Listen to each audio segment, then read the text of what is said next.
I couldn't believe we'd escape with our limbs intact. But the ship mistress had accepted our conditions, and now the Kigyar horror show was behind us. We were alive, and thankfully, clear of the Jackal perimeter. I've finished analyzing the atmospheric readings from Ari's data chip. You're helping now. I thought you were a company man. I am, but I knew you were just going to ask Mashak to do it, so I thought it might as well get done properly. Between these readings and those from the other 4 colonies, compensating for pre-event weather conditions on each world, a pattern has emerged. Pattern? What sort of pattern? In the days and hours leading up to the anomalies, each planet experienced a specific wave of gravitational and electromagnetic disturbances. So, if we find a planet experiencing those same disturbances, we can predict the next anomaly.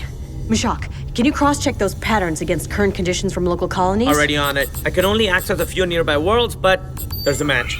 A planet called Laika 3. Statistically speaking, they're about to have a really bad day. Well, we've got to warn them, help them evacuate, whatever we have to do. Before you set your course, you should know I've also transmitted my findings back to Oni headquarters. You did what? Shoot him! A heavily populated world is about to be hit by an anomaly that has proven catastrophic. Millions of lives could be at stake. The government charged with their defense needed to be made aware of this. Oni's not gonna save those people. They're gonna let those people die, because that's what they do. You know that. Shoot him! Yes, Maya, I do know that. Oni's not going there to save lives on Laika 3 because those lives can't be saved. You don't know that! Totally shoot him. The UNSC will deploy troops to Laika 3 with the directive of containing the damage. You mean controlling the story? Their efforts will save countless other colonies from unnecessary panic. Unnecessary? It seems pretty necessary to me. I assure you, it is most certainly too late to evacuate any of the major population centers on Laika 3. Those people will die, but others could be saved. We have to at least try! I'd spent years playing the pretend hero, acting bigger than life. I'd always told myself it was just that, an act. But with Bostwick standing in front of me, ready to risk everything, I knew. I believed it too. And if I believed it, why couldn't I just live it? What Maya was supposed to do had become so unclear to me, but what Faro would do, at this point, that was the clearest thing in my mind. Set course for Laika 3. As we came out of slip space, the cockpit window was suddenly filled with blue and green. Laika 3 didn't just look like Earth. It looked like a perfect Earth. Beautiful and lush, dotted with cities but not overwhelmed. Even Bostwick, who rarely ever found reason to stop and smell the roses, was impressed. Is that all trees? I wouldn't get too attached. You know there are people down there too. Yes, millions of them. Which is why I'm curious how Maya plans to convince all of them to heed the seemingly deranged predictions of Faro, a known terrorist, and then evacuate all of them aboard this 10-seat prison transport vessel. I may not have a physical body, but even to me, it seems like a tight squeeze. You're right. We can evacuate everyone, but we don't have to. If the destruction is anything like the event on Conrad's Point, the major damage will be concentrated to one region. We just need to evacuate the people standing right on top of it. I've already started scanning the surface for any irregularities. If the weather patterns are to be taken seriously. The first blast was so sudden, I thought we'd smashed into a stray satellite. But then a message popped up on the control panel. I see you, Faro. Ilsa Zane. The 2-meter-tall Spartan washout and general psychopath with plans for an all-out war against the UNSC. The airstrike had leveled her base and made me her #1 target. How the hell did she find us? She must have put a tracker on us. Doesn't matter, she's here now. I tried to think. She had us outgunned, but maybe I could get the slipspace drive powered up. But it was already too late. We just lost engines. Mashak took to the comms. Hi, hello. Hey, a quick question. What if there was someone on this ship that didn't do anything to you and who you weren't mad at all? And Get out of the way, Mashak. it was worth a shot. Ilsa, listen to me. Those colonists below, they are all in danger. Another event is coming. And you led me right to it. I guess I owe you a thank you, Faro. Whatever's down there has the entire UNSC running scared. And something that powerful will be a nice consolation for the army you took from me. So I'm gonna take control of that thing and shove it down the UNSC's throats and through their guts. And on that note, goodbye, Faro. I threw us into a dead dive as fast as I could, but Ilsa had already crippled most of our systems. Maya, give me the controls. Why? So you can intentionally crash us into the ground? No, so I can save your life. You do not have the ability to land this ship at these speeds and with this damage, but I do. I could hear the burn of re-entry all around me. We hit the atmosphere at an insane speed, and the ship's hull was barely holding together. If the ship explodes, we're dead. But he's fine. He'll just wake up back at Oni. Maya, I promise you, I do not want to see you damaged. You can't land this ship. I can. I could feel the ship heating up around me. Smell the door seals starting to melt and bend. Fine! Go! I turned the navigation controls over to BB and closed my eyes as the G-forces built up inside my body. And then, everything was just black. Or white? I can't remember. It's all fuzzy. The harder I try, the more it slips away. The only thing that seemed real was fire. And then earth. And then the sky. The next thing I remember was the feeling of cool sheets against my skin. Then the smell of grass, melting snow. I didn't want to open my eyes. Everything felt so good, safe. For a moment, it felt like it had all been a dream. I was waking up back at the cabin. My dad would walk in any moment and wake me with the quietest whisper. I heard his voice as I opened my eyes. Good morning, dear. The glow of morning sunshine was soft and calm around him. He was standing above me. All I saw at first was that affectionate gaze. I was stuck in his eyes. But the world was coming into focus slowly, and I saw him. Tight, pale skin, scraggly beard, and no eyebrows.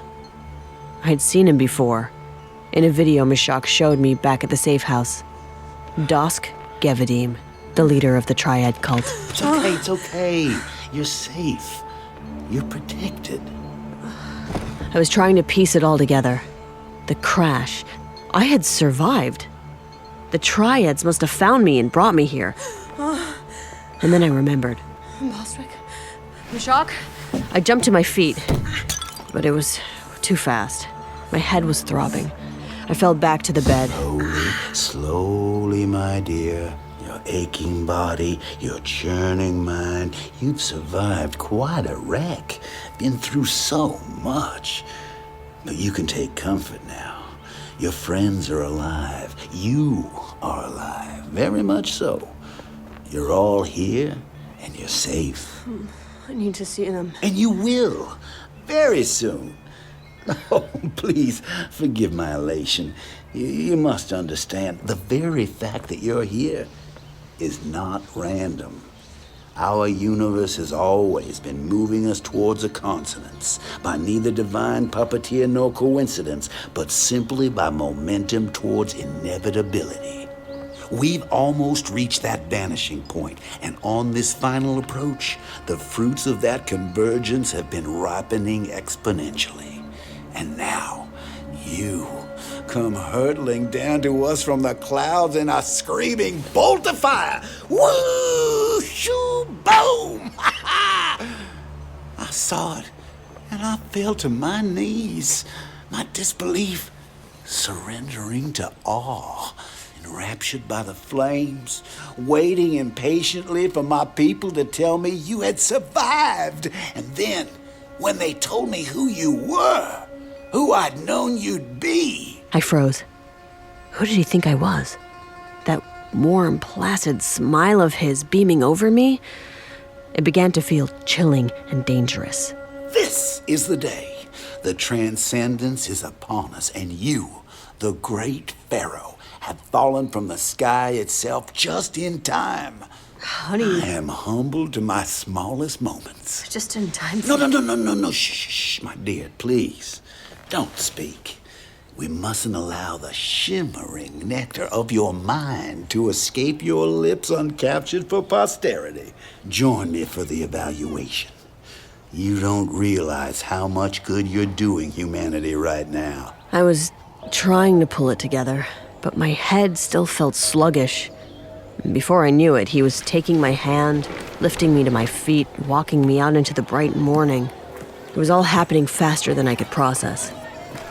The Triad encampment was spread out in a small clearing surrounded by sparsely wooded forest. A few permanent buildings scattered around, but most of the people there seemed to have just arrived, pitching tents or laying out under the open sky. Everyone, men, women, children, they were all dressed in simple robes cinched at the waist. They smiled with closed lips and bowed their heads as we passed. They all had the same short, flat haircut, their eyebrows shaven, this starry-eyed glow in their eyes. It felt like they were sharing something weirdly private. A few middle-aged men were taking turns rolling down a hill, dancing like children, drenched in sweat. People kept wrapping their arms around each other's waists, pressing their foreheads together, humming. I could have sworn I heard a child crying off somewhere in the trees, but no one else seemed to notice. Underneath all this peace, it felt like something was bubbling, churning just beneath the surface, something deep and terrible ready to explode. As Dosk led me through this surreal scene, he kept conferring paternal nods to his grateful followers as he went. The crisp air on my cheeks was starting to wake me up, and I realized Dosk had been holding my hand the whole time. I felt nauseous. Did you know that when the Covenant was the eminent power in our galaxy, they were ruled by hierarchies? An order of 3 prophets ushering in a new age with the blessings of an oracle. These hierarchies were right to sense the continuity and shepherd it along, but in the arrogance of their perlustration, they misunderstood the ancient texts, believing the triumvirate of self to be physical, when in fact, the order of 3 is within. There is great rebirth coming, my dear. Dosk led me into a small room.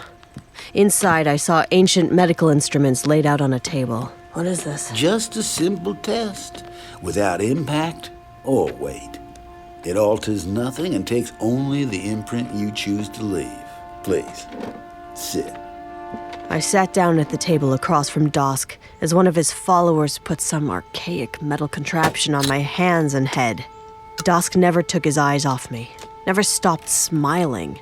I looked up at the man preparing me for the evaluation. His face was unnecessarily close to mine. Dark circles under desperate eyes, a hard smile cut deeply into his perfectly smooth skin. But his mouth smelt like bile. I held my breath. The magnificence of this day fills my bones with light, and I am humbled forevermore. Thank you for shining, Parson. The man leaned over, kissed Dosk's cheek, then backed up against the wall with his hands over his heart. That repulsive smile. What do you know about me, Pharaoh? You're a spiritual leader. Well, those are empty words from faraway judges. What do you know about me? You claim that everyone has 3 spiritual lives, and you encourage your followers to connect all of them. You tell them that's how they can achieve transcendence, and you believe these anomalies are a one-way ticket. Very good. But while the words fill your mouth, they do not come from your center. Why do you carry so much resistance to the truth? Because I think you're selling snake oil. That seemed to upset Dosk's disciples. He raised his hand, and they stopped. Please, continue. You've created a self-justifying belief system and shrouded it in mysticism. Then you use it to prey on desperate people. I prey on no one. Everyone here has come of their own free will. Everyone here cues off you, because your philosophy somehow always requires your personal guidance. That's how you set it up. You're always moving the target, so they always need you.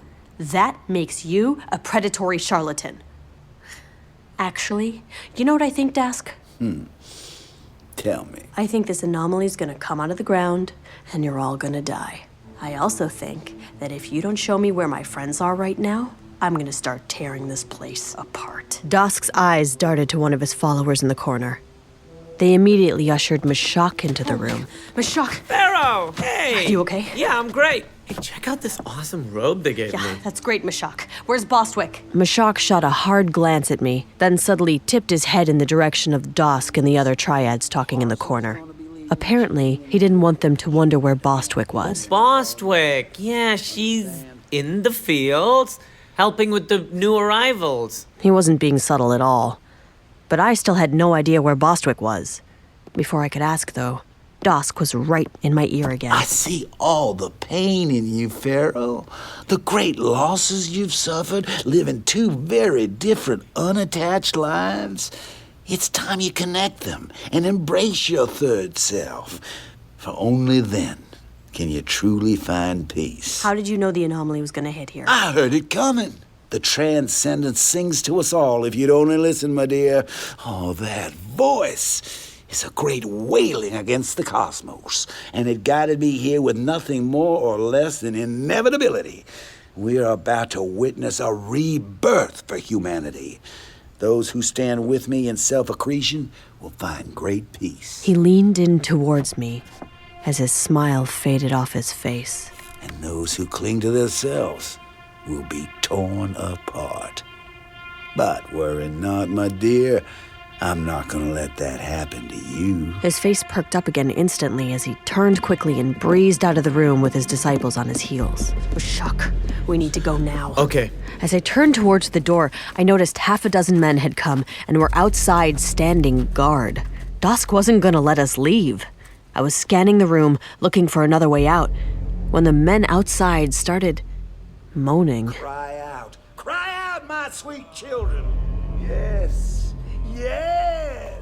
Dusk entered the room again and extended his hand to me. Pharaoh, falling from the sky, rise and join me, for you are among the fortunate who will bear witness. They led Mashak and me out into the clearing. All of the followers were spread around, standing and moaning, arms reaching. I didn't know what they were reaching for until I saw the rocks. Okay, this is not normal. Rocks, pebbles, sticks. They were rising up, floating in the air all around us.